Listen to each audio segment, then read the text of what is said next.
नमस्कार मित्रांनो, आज आम्ही आलो आहे किल्ले चंदेरीवर. हा किल्ले चंदेरी तो धुक्यामध्ये वरचा भाग त्याचा धुक्यात गडद झालेला आहे आणि हा सूर्य आहे. नजारा मस्त वाटतं. चला जाऊया किल्ले चंदेरीवर.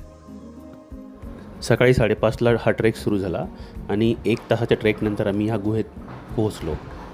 इथे थोडा आराम केला, पाणी पिलं आणि मग पुढच्या प्रवासाला लागलो. इथून पुढे मग 45 मिनिटात आम्ही चंदेरी देवीच्या मंदिराजवळ पोहोचलो, जे चंदेरी किल्ल्याच्या महादरवाजाजवळच आहे. हा किल्ल्याचा महादरवाजा आता तो पडक्या अवस्थेत आहे. इथून मग पुढे 5 मिनिटात आम्ही चंदेरी किल्ल्याच्या त्या सुळक्याजवळ पोहोचलो. 2 तासाच्या या ट्रेकमध्ये जवळ आणलेलं पाणी सगळं संपलेलं होतं. त्यामुळे मग सुळक्याच्या खालीच असलेल्या या पाण्याच्या टाक्यांमध्ये आम्ही पाणी प्यायसाठी भरलं आणि इथूनच पुढे असलेल्या या मोठ्या अशा गुहेत, जिथे शंकराचं मंदिर आहे, त्या ठिकाणी आम्ही आणलेला नाश्ता वगैरे केला. गुहेत थोडी विश्रांती घेतल्यानंतर मग आम्ही किल्ल्याच्या सगळ्यात डिफिकल्ट अशा पॅचकडे रवाना झालो. चंदेरी किल्ल्यावर येणारी बरीच ट्रेकर मंडळी ही या गुहेपासूनच माघारी फिरतात. गुहेपासूनचा पुढचा टप्पा हा खडतर असल्यामुळे इथे जाण्याचं साहस शक्यतो कोणी करत नाही. आज आमच्यासोबत हे 65 वर्षाचे चिरतरुण उमेदवार होते आणि त्यांच्यासोबतच हे आमचे आत्ता आलेले योगा टीचर. यांचं वय 71 असलं तरी यांच्यामुळे आम्हालाही थोडा हुरूप येत होता आणि यांच्याकडे बघून बघून आम्ही मग हा कठीण असा कातळ टप्पा सहजरित्या पार केला. आणि हा आहे माझा चिरंजीव नेत्र.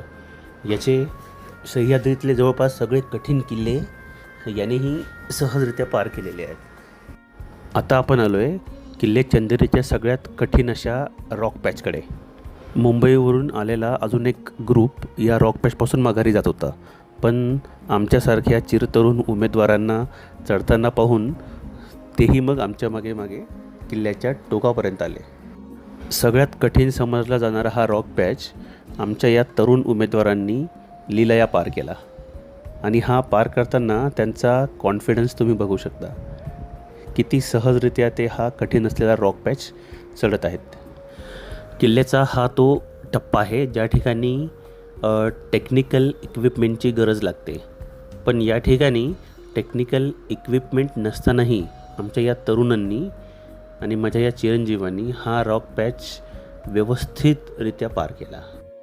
रॉक पॅचपासून अर्ध्या तासाच्या अंतरानंतर आम्ही मग पोचलो किल्ल्याच्या या गुहेत.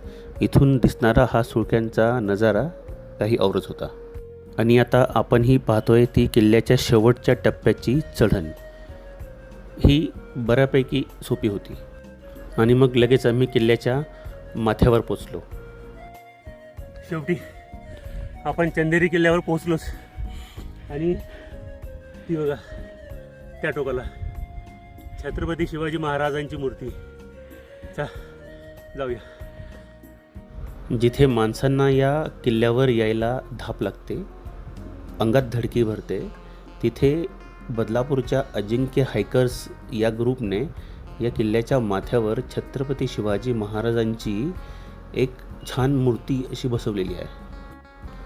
आणि या मूर्तीजवळ गेल्यानंतर सर्व थकवा हा निघून जातो. सलाम अजिंक्य हायकर्स, सलाम. इथे येणारा प्रत्येक ट्रेकर हा छत्रपती शिवाजी महाराजांचा जयघोष केल्याशिवाय राहूच शकत नाही.